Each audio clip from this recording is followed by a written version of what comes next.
성부와 성자와 성령의 이름으로 아멘. 하늘을 우러러. 사랑할 하나님 아버지 뜻 안에서 예수님과 어머니 하나 되신 성심의 용에 대어 기도드립니다. 사랑할 예수님과 어머니, 이 치열한 고통의 마지막 순간에 성주간을 맞이하게 되었습니다. 예수님과 어머니께서 아버지의 뜻을 완덕의 정신으로 그리고 완벽하게 용에 되어 한치의 오차 없이 행하시기 위해 그 무슨 고통이든 오히려 영예로 여기셨던 그 마음과 정신 세계와 그리고 정서와 그 모든 내면의 아름다움이 저희들의 것이 될 수 있도록 저희들도 예수님과 어머니와 같은 그 정신과 가르침과 모범으로 축복하여 주시옵소서. 그래서 남은 이 일주일 동안의 시간 동안 예수님과 어머니께서 당하셨던 그리고 인내하셨던 그리고 마침내 승리하셨던 그 고통의 속성 하나하나를 매 순간마다 저희가 추상과 직관으로 깨닫고 발견함으로써 저희들도 그 고통에 그 희생에 그 고귀하고 아름다우신 고통과 희생에 동참할 수 있는 조금이나마 함께 할 수 있는 은총들을 저희들에게 허락하여 주시옵기를 갈망으로 청원드립니다. 이 모든 기도 우리 주 예수 그리스도의 이름으로 기도드리나이다. 아멘. 성부와 성자와 성령의 이름으로 아멘. 안녕하십니까. 하나님의 뜻 선교의 피아수녀입니다. 자, 성주간 월요일이 시작됐습니다. 여러분은 이 일주일 동안 앞으로 어떤 기도와 어떤 희생과 어떤 고통으로 보람된 일주일을 보내실지를 계획을 세우셨는지 모르겠습니다. 자, 오늘부터 우리가 학습하는 이 성경 안에 있는 아버지께서 가르쳐 주시는 내용들을 통해서 또 메시지에서 매일 가르쳐 주시는 내용들을 통해 그 정신이 우리의 것이 되게 하고 또 어제 배웠던 그 순환복음 안에서 예수님께서 당하셨던 모든 고통의 속성 하나하나를 우리도 함께 일상생활의 작은 희생이고 작은 고통이지만 그것을 예수님과 어머니 하나 되신 성심 안에 바쳐드려야 되겠다는 그런 올바른 의지 가운데 행하는 그 모든 것이 예수님과 어머니께 조금이나마 도움이 되고 기쁨을 드리는 그런 고통과 희생들을 많이 하시는 일주일이 되셨으면 좋겠습니다. 자, 그럼 오늘 주신 독서와 복음 말씀 여러분들과 함께 학습해 보도록 하겠습니다. 2021년 3월 29일 성주간 월요일입니다. 제1독서 이사야서 42장 1절에서 7절까지 말씀입니다. 여기에 나의 종이 있다. 그는 내가 붙들어 주느니 내가 선택하니 내 마음에 드느니다. 내가 그에게 나의 영을 주었으니 그는 민족들에게 공정을 펴리라. 그는 외치지도 않고 목소리를 높이지도 않으며 그 소리가 거리에서 들리게 하지도 않으리라. 그는 부러진 갈대를 꺾지 않고 꺼져가는 심지를 끄지 않으리라. 그는 성실하게 공정을 펴리라. 그는 지치지 않고 기가 꺾이는 일 없이 마침내 세상에 공정을 세우리니 섬들도 그의 가르침을 고대하리라. 하늘을 창조하시고 그것을 펼치신 분, 땅과 거기서 자라는 온갖 것들을 펴신 분, 그곳에 사는 백성에게 목숨을, 그 위를 걸어다니는 사람들에게 숨을 넣어주신 분 주 하느님께서 이렇게 말씀하신다. 주님인 내가 의로움으로 너를 부르고 네 손을 붙잡아 주었다. 내가 너를 빚어 만들어 백성을 위한 계약이 되고 민족들의 빛이 되게 하였으니 보지 못하는 눈을 뜨게 하고 갇힌 이들을 감옥에서 어둠 속에 앉아있는 이들을 감방에서 풀어주기 위함이다. 주님의 말씀입니다. 하느님 감사합니다. 자, 어제 그 순환복음 앞에 일독서였죠. 그 일독서도 여러분께서 이사야서를 함께 학습하셨습니다. 어제 그 순환복음 앞에 있었던 이사야서는 50장이었습니다. 그리고 50장은 예수님께서 이사야 예언자의 입을 빌려서 자신이 어떤 일을 행하실지에 대해서 이 세상에 오셔서 사명을 어떤 것을 수행하시고 어떻게 악과 싸우실 것인지에 대해서 말씀하시는 내용이었죠. 자, 오늘 42장은 이제 하느님 아버지께서 예수님에 대해 증언해 주시는 내용입니다. 이사야 예언자의 입을 통해서. 자, 처음부터 보시겠습니다. 여기에 나의 종이 있다. 종, 누구죠? 예수님을 종이다라고 말씀하신 겁니다. 누가? 아버지께서. 자, 여기서 말씀하시는 종은 세상에서 말하는 이상한 관념의 나라의 종이 아니에요. 그냥 허드렛 일이나 하고 무시당하고 깔보임 당하는 그런 종이 아니라 너무나 충직한, 너무나 충성스럽고 충직하고 완전히 하나 되는 그런 종. 그 종을 말씀하시는 겁니다. 예수님께서 그런 종이시라는 거죠. 하느님 아버지의 뜻을 행하실 때. 그는 내가 붙들어 주느니, 내가 선택하니 내 맘에 드느니다. 아버지께서 예수님께서 사명을 행하실 때 넘어지지 않도록 붙들어 주시고 또 내가 선택했으며 내 마음에 꼭 드는 아들 그리고 충직한 종이다 이렇게 말씀하시는 겁니다. 예수님에 대해서 구구절절히 지금 증언해주고 계신 거예요. 어떤 분이신지를 예수님께서. 내가 그에게 나의 영을 주었으니 그는 민족들에게 공정을 펴리라. 예수님께 하느님 아버지께서 영을 주셨대요. 하느님의 영을. 그래서 늘 강의 때 말씀드렸죠. 예수님은 겉은 예수님의 그 인성의 모습이시지만 내면은 완전히 아버지의 영으로 가득 차 계시다. 지금 말씀하시잖아요. 여기서도. 나의 영을 주었으니. 그러니까 속은 하느님 아버지시고 겉은 예수님이신 거예요. 성모님도 마찬가지로 속은 하느님 아버지시고 겉은 성모님이신 거죠. 그렇기 때문에 이 논리적인 근거에 의해서 누가 하느님의 충직한 일꾼이다. 그럼 그의 내면도 하느님 아버지의 영으로 가득 차 있지 않다. 그래서 예수님이나 어머니께서 아버지의 뜻에 충직한 종처럼 이렇게 완벽하게 충직하게 하나 되셨던 그런 일을 수행하지 않는다. 그럼 그 사람은 하느님의 충직한 종이 아닙니다. 내면이 아버지의 영으로 가득 차 있지 않다. 그래서 인간적인 제도와 전통이나 따르고 자기 뜻이나 가르치고 그리고 자아에 맹종하는 것을 영예로 여기는 이런 자아의 종으로나 사는 이런 사람이다. 근데 나는 주님의 일꾼이에요. 종이에요. 이러면 이건 어불성설이죠. 그 내면이 이렇게 예수님처럼 완전히 아버지의 영으로 가득 차서 아버지께서 예수님 안에서 모든 것을 다 하실 수 있도록 만들어드리는 이런 도구요 매개체가 완벽하게 되었을 때 이게 충직한 종입니다. 그래서 예수님은 그런 아버지의 뜻을 행하시는 충직한 종이셨고 하느님 아버지의 영을 주셨고 그리고 예수님께서는 민족들에게 공정을 펴셨대요. 여기 공정은 공평하고 정의로운 거죠. 어떤 것에 근거하여? 진리에 근거하여. 그러나 세상이 공정이다, 정의롭다 하는 것은 뭐죠? 다 인간의 자기 뜻이죠. 자기들이 만들어 놓은 기준, 자기들의 제도와 전통에 근거해서 뭐가 공정하네, 공정하지 않네 이렇게 말하죠. 그것은 기준 자체가 잘못됐기 때문에 따져볼 필요도 없는 겁니다, 사실. 기준 자체가 변덕스럽고 자신들의 사욕과 욕망을 채우기 위해서 세워놓은 다양한 기준이잖아요. 그 기준이라는 것이. 그 인간의 뜻이 만들어 놓은 모든 게 사실은 누룩이 다 들어가 있는 거잖아요. 사람 눈에만 안 보일 뿐이지. 그 틀린 기준을 가지고 뭐가 공정이네 정의네 하니 그게 올바르지가 않죠. 그는 외치지도 않고 목소리를 높이지도 않으며 그 소리가 거리에서 들리게 하지도 않으리라. 자, 이거는 어떤 나라냐면 예수님께서 이 세상에 오셔서 사명을 행하시는데 외치지도 않고 즉 어떤 자신을 막 드러내는 걸 좋아하는 사람들 있죠. 그런 어떤 자신을 드러내는 게 하나도 없으시다는 거예요. 외치지도 않는다는 나라의 행가는. 또 목소리를 높이지도 않으며 목소리를 높이지도 않는다는 것은 사람 목소리를 높일 때 어떨 때 높이죠?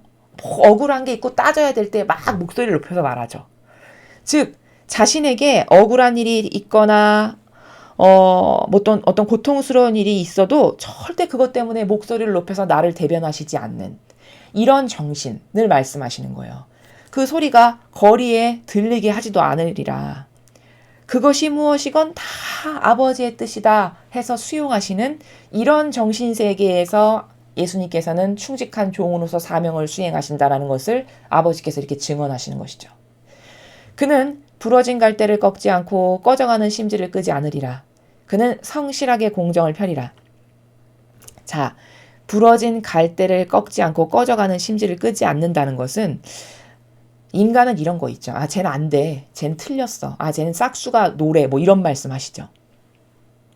그러니까 인간은 그렇게 어떤 것에 대해서 단정 짓거나 어떤 결론을 지어버리거나 그래서 포기하고 이런 것을 하잖아요. 근데 예수님께서는 부러진 갈대를 꺾지 않고 심지를 끄지 않는다는 것은 갈대가 이미 부러졌어요. 근데 부러졌지만 혹여라도 그 부러진 갈대가 생명력이 눈꽃만큼이라도 남아있어서 다시 이렇게 살아날 수도 있는 그 여지를 포기하지 않으신다는 거예요. 그러니까 항구하게 노력하시고 항구하게 신뢰하시고 포기하지 않고 끝까지 존중을 하시는 이런 정신세계. 그것이 어떤 영혼이건 간에. 그렇게 부러진 갈대를 꺾지 않고 꺼져가는 심지면은 이미 불이 호 불어서 꺼져가지고 이렇게 빨갛게 성냥불 보면 끄트머리에 빨갛게 남아있는 상태. 그럼 사람은 그거 에이 꺼졌네 그러고 확 버리잖아요. 근데 그 꺼졌지만 혹시라도 그 남아있는 불똥이 어떤 계기가 돼서 바람이 싹 불어오면 다시 확 살아날 수도 있죠.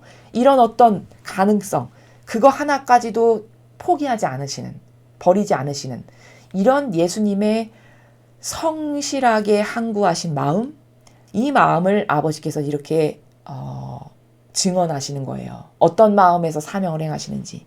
성실하게 공정을 펴리라. 어떤 것에 근거하여서 공정을 펴신다고요? 예수님의 정신과 가르침과 모범에 근거해서 이런 공정을 성실하게 항구하게 한결같이 이렇게 수행하실 거라는 것이죠. 그는 지치지 않고 기가 꺾이는 일 없이 마침내 세상에 공정을 세우리니 섬들도 그의 가르침을 고대하리라. 예수님 혼자 싸우시는 거잖아요. 수많은 바리새인 율법학자 대사제와. 그쵸? 예수님 혼자, 그리고 그 수많은 인간의 그 집단, 산과 언덕으로 하나 된 집단, 이 집단과 예수님은 혼자 싸우셨어요. 계속. 게다가 거긴 백성까지도 동조하고 협력해서 큰 무리를 이루죠. 그 악의 세력과 예수님은 홀로 싸우셨는데 지치셔서 포기를 하시거나 혹은 저 세력은 너무 커. 나 혼자 어떻게 다 해. 이렇게 해서 뭐 기가 꺾이거나 이런 게 없으시다는 거예요. 한결같이 꼿꼿하신. 한결같이 꼿꼿하고 한결같이 절대적이고 한결같이 아버지에 대한 신뢰 안에서 늘 평온을 유지하시는 이 마음과 정신. 그 나라에서 마침내 세상에 공정을 세우리니 마침내라고 하셨어요. 마침내. 마침내라는 단어가 중요합니다. 왜냐? 마침내는 종결어미 즉 끝내는 이루고야 만다라는 뜻이죠. 마침내라는 단어가 내포하고 있는 거예요. 그렇죠? 마침내 세상에 공정을 세울 거라는 거예요. 즉 이제는 선이 마침내 이기게 될 거다. 예수님의 정신과 가르침과 모범에 근거한 정의가 마침내 승리하게 될 거다. 이런 말씀이시죠. 그래서 아니나 다를까 여러분 지금의 현재 시대가 마침내 선이 승리하는 쪽으로 지금 가고 있잖아요. 그렇죠? 이렇게 마침내 세상을 공정을 세우게 될 것이니 섬들도 그의 가르침을 고대하리라. 그때가 되면은 섬들 섬이면 이렇게 왜 바다에 조그맣게 이렇게 솟아있는 섬들, 즉 영적으로는 그렇게 바다에 조그맣게 솟아있는 섬들은 조그만 나라들 있죠. 그런 나라들조차도 하느님 몰랐던 그런 작은 나라들까지도 이제는 그렇게 세상에 선이 승리해서 예수님의 공정과 정의가 승리하게 되면 그런 작은 나라들까지도 그 하느님의 가르침을 그 진리라고 하는 신적 질서라고 하는 것을 고대하고 기대하고 그것을 반기고 받아들이고 이렇게 된다라는 거예요. 정말 그런 시대로 지금 우리가 가고 있죠. 하늘을 창조하시고 그것을 펼치신 분, 땅과 거기서 자라는 온갖 것들을 펴신 분, 그곳에 사는 백성에게 목숨을, 그 위를 걸어다니는 사람들에게 숨을 넣어주신 분, 주 하느님께서 이렇게 말씀하신다. 자, 이렇게 모든 우주 만물을 창조하신 우리의 아버지께서 다음과 같이 말씀하신대요. 어떻게 말씀하시냐? 주님인 내가 의로움으로 너를 부르고, 자, 주님인 내가 의로움으로 너를 부르고 네 손을 붙잡아 주었다. 여기 너는 누굽니까? 예수님이시죠. 그렇죠? 아버지께서 예수님을 의로움으로 부르셨고 손을 붙잡아 주신대요. 앞에도 손을 붙잡아 준다고 말씀하셨죠. 그건 넘어지지 않도록 어떤 위기 상황이 있을 때 넘어지지 않도록 붙잡아 주시고 또 의로움으로 불렀다고 말씀하시는 내용은 의인의 정신으로 거룩한 사랑을 실천하고 사명을 수행할 수 있도록 그런 의로움의 정신으로서 예수님을 축복하셨다는 거죠. 내가 너를 빚어 만들어 백성을 위한 계약이 되고 민족들의 빛이 되게 하였으니 하느님 아버지께서 예수님을 백성을 위한 계약이 되고 계약이 진짜 됐죠. 어떤 구원의 피앗이라고 하는 그 계약이 이루어졌잖아요. 그렇죠? 백성을 위한 계약이 되셨어요. 예수님께서는. 또 민족들의 빛이 됐나요? 안 됐나요? 빛이 됐죠. 예수님께서 가르쳐 주시는 이 참된 진실과 사실이라고 하는 이 진리, 이게 우리의 유일한 빛이잖아요. 지금 우리가 매일 배우고 있는 이 진리가 빛이잖아요. 그게 바로 민족들의 빛이 된 거죠. 보지 못하는 눈을 뜨게 하고 갇힌 이들을 감옥에서, 어둠 속에 앉아있는 이들을 감방에서 풀어주기 위함이다. 자, 이렇게 민족들의 빛으로서 예수님께서 가르쳐 주시는 이 진리를 우리들의 빛이 되게 하신 이유는 어떻게 하기 위해서다. 하느님 아버지께서 보지 못하는 눈을 뜨게 하고. 자, 여러분, 우리 지난날 이렇게 눈 뜨고 살았지만 우리 눈이 올바른 눈이었나요? 아니면 소경이었나요? 소경이었죠. 우리가 지난날 종교 생활할 때 우린 소경이었습니다. 우리가 진리 배우지 못했던 지난날 우리는 그저 역겨운 육이나 따르고 살고 자아나 따르고 살던 소경이었어요. 그 뜨고 있으나 보지 못하는 이 눈을 뜨게 하신대요. 여러분이 눈이 서서히 뜨이고 열리시죠. 아, 이게 진실이구나. 이게 빛이라는 거구나. 이런 게 진리라는 거구나. 점점 깨닫고 발견하게 되시죠. 그게 눈을 떠가는 과정인 거예요. 바로 그 진리라고 하는 빛 때문에 우리가 지금 눈을 떠지게 된 거죠. 이렇게 눈을 뜨게 하고 갇힌 이들, 어둠 속에 앉아있는 이들을 감옥과 감방에서 풀어주기 위한 거라는 거예요. 자, 여러분 생각해 보세요. 우리가 지난날 이교도 안에서 종교 생활이죠. 종교 생활을 할 때 우리는 감옥과 감방에 갇힌 영혼들이었습니다. 어떤 감옥과 감방에 갇혔나요? 그들이 만들어 온 제도와 전통이라고 하는 프레임이 우리의 전부인 줄 알았어요. 그게 진짜인 줄 알았고 그걸 잘 지키면 하느님께 많은 사랑을 드리고 공경을 드리고 하느님을 잘 모시는 거라고 착각하면서 살았단 말이죠. 지금도 그런 사람들이 대다수예요. 이 안타깝게도 이교도 안에 아직 남아 계시는 분들이. 그건 뭐냐? 갇힌 거예요. 또 어둠 속에 앉아있는 겁니다. 어둠 속에 앉아있는 건 뭐죠? 깜깜한 어둠 속에 있어서 앞이 안 보이는 거예요. 어디가 빛인지, 어디가 낭떠러진지, 어디로 나가야 탈출구인지, 무엇이 옳은 건지, 어떤 게 잘못된 건지를 볼 수 없는 상태. 즉 7장은 영혼의 상태를 말씀하시는 거예요. 눈을 뜨게 하고 갇힌 이들을 풀어준다는 건 영혼이 눈이 장님이고 귀가 있어봤자 귀머거리, 소경과 귀머거리여서 아무리 옳은 말을 한다 한들 들리지도 않고 들을 수도 없고 그리고 감옥에 갇혀있기 때문에 나올 수도 없는 이런 영혼의 안타까운 상태. 근데 그들을 풀어주기 위해서 민족들의 빛으로 예수님을 보내셨대요. 너무나도 지금 이게 딱 맞는 말씀인 것이 우리들을 생각해보면 이건 너무 100% 이해가 돼요. 우리가 지난날 이 진리를, 이 빛을 몰랐을 때 감옥에 갇혔고 어둠 속에 앉아있는 이들이 우리들이었어요. 근데 자꾸 진리를 듣고 깨닫고 발견하고 이런 거구나. 이게 진실이구나. 나는 여태 속았구나. 이상한 프레임에 갇혀 있었구나. 이런 것을 발견하면서 거기서 나오게 되죠. 그 창살 없는 감옥에서 내가 이제 나와서 이렇게 저기다가 갖다 놓고 그 현실을 객관화를 시켜서 볼 수 있는 눈이 생겼어요. 이게 눈이 뜨인 겁니다. 이게 감옥에서 나온 거예요. 그렇게 해주려고 너희들에게 민족들의 빛이라고 하는 진리, 이런 참된 진실과 사실을 내가 너희들에게 깨닫게 해주고 보여주고 보내주고 또 계약, 너희들을 위한 계약, 구원의 계약, 또 앞으로는 이제 성화 시대가 도래할 텐데 그 성화가 될 수 있게끔 도와주시는 하느님의 이런 모든 도우심, 이런 것들에 의해서 우리의 영혼이 자꾸 빛으로 나아가고 있죠. 그렇게 될 거라는 것을 예수님께서 오셔서 그런 일을 하실 거라는 것을 지금 하느님 아버지께서 몸소 친히 증언을 해주시고 계신 내용이다라는 겁니다. 얼마나 참되냐. 예언이라는 거는 얼마나 무서운 거면서 동시에 참되기 때문에 기쁜 것이냐면 이렇게 완벽한 나라예요. 이렇게 오차가 없이 완벽하게 이루어지는 후대에 살아가는 사람이면 이게 더 잘 보이죠. 왜? 지나간 사람이니까요. 이 당사자, 이 시대에 살아가는 사람에게는 이게 무슨 말인지 잘 와닿지 않을 수 있지만 후 시대를 살아가는 우리와 같은 사람들은 이 말씀이 무슨 말씀이신지가 너무 확연하게 보이고 이해가 잘 되는 거라는 거죠. 그리고 맞다 그러네 이렇게 할 수밖에 없는, 인정할 수밖에 없는 바로 그런 나라가 예언의 나라고 하느님 아버지의 다스림의 나라가 바로 그런 나라다 라는 것을 또한 오늘 일독서를 통해서 우리가 발견할 수 있습니다. 자, 계속해서 복음 말씀 함께 보시겠습니다. 요한복음 12장 1절에서 11절까지의 말씀입니다. 주님 영광 받으소서. 예수님께서는 파스카 축제 엿새 전에 베타니아로 가셨다. 그곳엔 예수님께서 죽은 이들 가운데서 다시 일으키신 라자로가 살고 있었다. 거기서 예수님을 위한 잔치가 베풀어졌는데 마르타는 시중을 들고 라자로는 예수님과 더불어 식탁에 앉은 이들 가운데 끼어 있었다. 그런데 마리아가 비싼 순 나르드 향유 한 리트라를 가져와서 예수님의 발에 붓고 자기 머리카락으로 그 발을 닦아드렸다.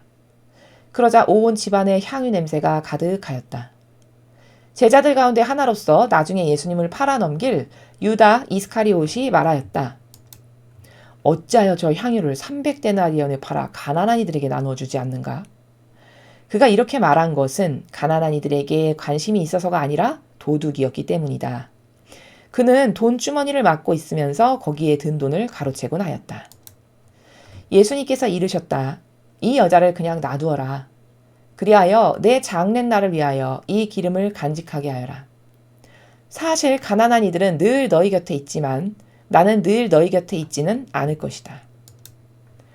예수님께서 그곳에 계시다는 것을 알고 많은 유다인들의 무리가 몰려왔다. 예수님 때문만이 아니라 그분께서 죽은 이들 가운데서 다시 일으키신 라자로도 보려는 것이었다. 그리하여 수석사제들은 라자로도 죽이기로 결의하였다. 라자로 때문에 많은 유다인이 떨어져 나가 예수님을 믿었기 때문이다. 주님의 말씀입니다. 그리스도님 찬미합니다. 자,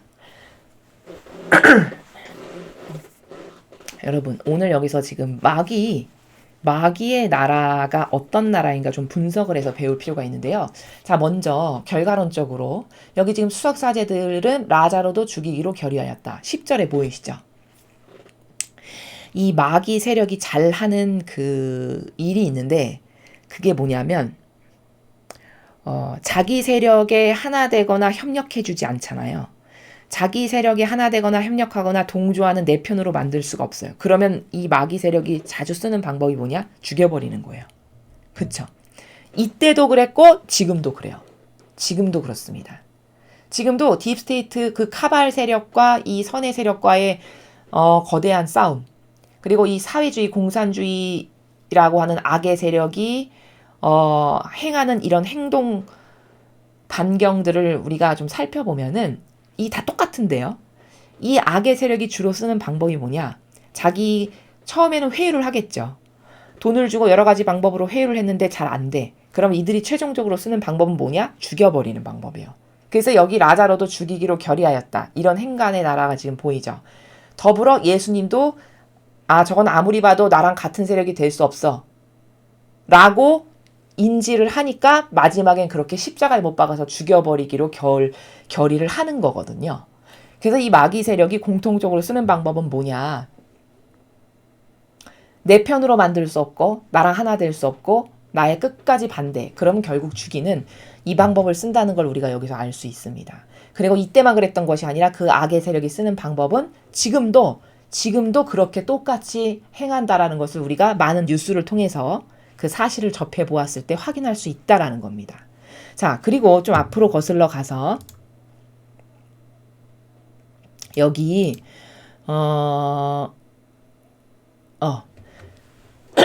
유다 안에 있는 마귀를 좀 분석해 보겠습니다. 지금 유다가 예수님께서 이제 이 라자로네 집에 오셔서 잔치를 좀 벌이는데 그때 마리아가 그 향유를 가져와가지고 예수님 발에 이렇게 붓고 닦아드렸어요. 머리카락으로. 그랬더니 그것을 본 유다가 뭐라고 이야기를 하냐면 이렇게 이야기를 해요. 어찌하여 저 향유를 300데나리온에 팔아 가난한 이들에게 나눠주지 않는가. 이렇게 이야기합니다. 자, 여러분 기호나 정서나 경향이 병들면요. 5절의 말을 듣고 어머 착하네. 이렇게 반향을 해요. 어머 그렇다 맞다. 저 아까운 거를 왜 저렇게 쓸데없이 발에나 그냥 부어버리고 말걸. 저걸 왜 저렇게 해. 아깝네. 이 5절의 말에 강하게 동조하고 동감이 간다. 그럼 이건 기호가 마귀의 기호와 유사하기 때문에 5절의 말에 동의하고 동조를 하는 거예요. 근데 저 5절 안에 너머에 있는 내포된 세계의 그 교묘한 마귀는 지금 이런 거거든요. 자, 여러분 생각해 보세요. 하필이면 그 향유를 보고 왜 돈 얘기를 할까요? 그 말은 뭐냐? 온통 관심의 경향이 돈밖에 없어요. 없음을 드러내죠. 그렇죠?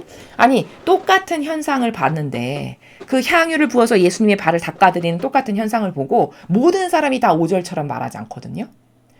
어떤 사람은 예수님을 진짜 사랑하는 사람들은 예수님께 저렇게 향유로 닦아드리니까 참 좋다. 너무 내가 해드리지 못하는 걸 저 여인이 저렇게 해드리니까 너무 기쁘다, 행복하다. 이렇게 말할 사람도 있고, 그쵸? 어머, 저 여인이 저렇게 해드리는 거 보니까 나도 뭐 좀 더 해드려야 되겠어. 이렇게 말할 사람도 있고. 반향이 다 다를 수 있죠, 그쵸? 근데 하필이면, 아니, 저거를 왜 돈을 팔아서 가난한 사람한테 주지? 왜 저렇게 하지? 이 말을 한다라는 것은 그 사람의 평상시의 관심의 경향이 온통 어디에만 있다? 돈에만 있다는 걸 드러내는 거예요. 근데 유다가 이걸 알았을까? 몰랐을 거라는 거죠. 영적인 거는 되게 무서운 건데요. 그래서 골과 수를 가른다고 하죠. 이 영적인 것은. 왜 무섭냐면 한 문장만 해도요. 그 문장 안에 저 사람이 어떤 의지를 가지고 있고 저 말을 왜 하는지도 정확히 분석할 수 있는 게 영적인 거예요. 유다는 지금 마귀에게 완전 점령당한 상태인데 마귀랑 하나 된 상태예요. 근데 어떻게 하나 되는가를 제가 지금 말씀드려서 분석해서 말씀드리는 건데 관심의 기호와 경향이 항상 저렇게 돈에 있음을 자기 스스로 지금 드러내고 있어요. 건강치 않은 거죠. 그렇죠? 정신이. 자, 그 다음 두 번째는 이렇게 분석도 가능해요. 저 한 문장밖에 안 되지만 자, 생각해 보세요. 그 향유를 마리아가 와서 예수님 발에 이렇게 부어드리고 머리카락으로 지금 닦아드렸어요. 근데 그 향유가 자기 건가요? 유다 거 아니잖아요. 마리아 거잖아요. 그렇죠? 그럼 자기 돈도 아니고 자기 기름도 아닌데 왜 이런 신경을 쓸까요?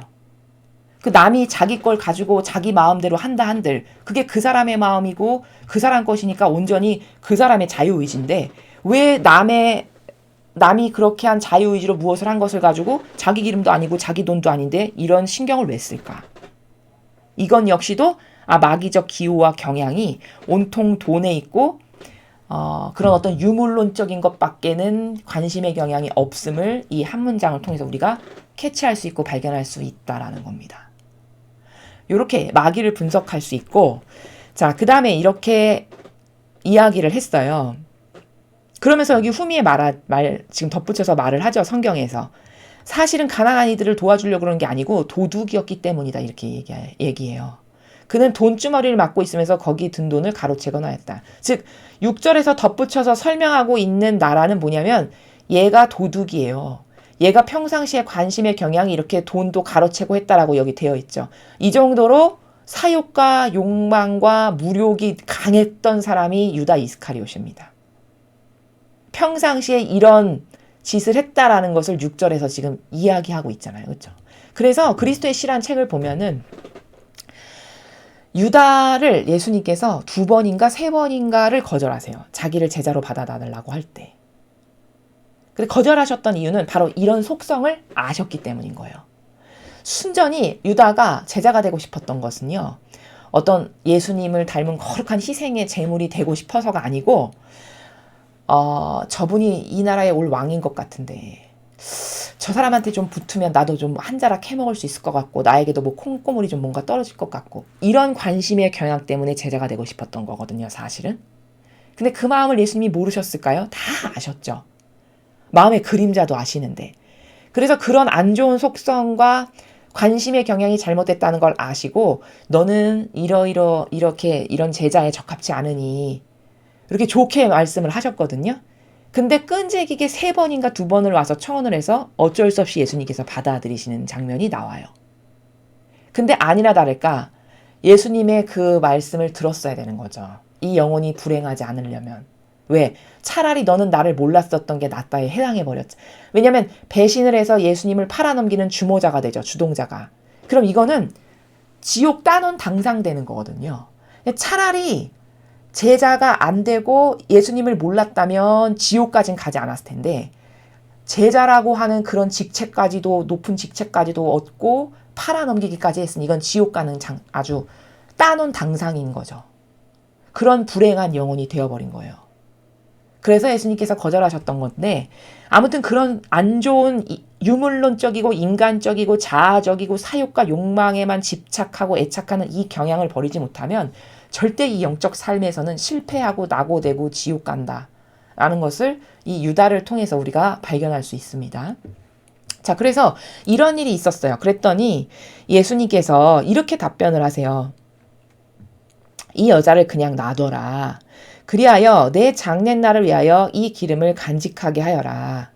자, 이게 무슨 말씀이실까? 이 기름을 간직한다? 아니, 기름 다 쏟아져서 다 흥건하게 버려졌는데 어떻게 간직해? 뭐 어떻게 간직한다는 말씀이에요. 이거는 본질의 나라에서 말씀하시는 거죠. 즉 다시 말하면 이 여인이, 이 마리아라고 하는 이 여인이 나를 위해서 이 사랑하는 마음으로 또 앞으로 내가 그런 어떤 순환과 고통 가운데 산 희생제물로 죽게 될 그것을 미리 기념하기 위해서 이렇게 거룩한 어떤 이 예수님의 발을 닦아드리는 이런 것을 한 것이 이 올바른 의미가 후대에도 길이 잘 전달되게 하게끔 하시기 위해서 이 기름을 간직하게 하여라 이렇게 말씀하신 거라는 거예요. 근데 진짜 전달이 돼서 이렇게 수천 년 후에 살아가는 우리도 이 사실을 지금 알고 기념하잖아요. 그렇죠? 그러니까 이 말씀이 이루어진 거죠. 이렇게 해서 대대손손 이 후대에도 나를 위해서 이 여인이 내가 앞으로 엄청난 고통과 희생 가운데 죽게 될 그것을 기념하기 위해서 이런 희생을 감수하고 마리아가 했던 이 나를 위해서 했던 좋은 행동이 대대손손 잘 올바른 의미가 후대에도 전달되게 하게끔 하기 위해서 이 기름을 간직하게 하여라 이렇게 말씀하셨다라는 거예요. 사실 가난한 이들은 늘 너의 곁에 있지만 나는 늘 너의 곁에 있지는 않을 것이다. 그렇죠.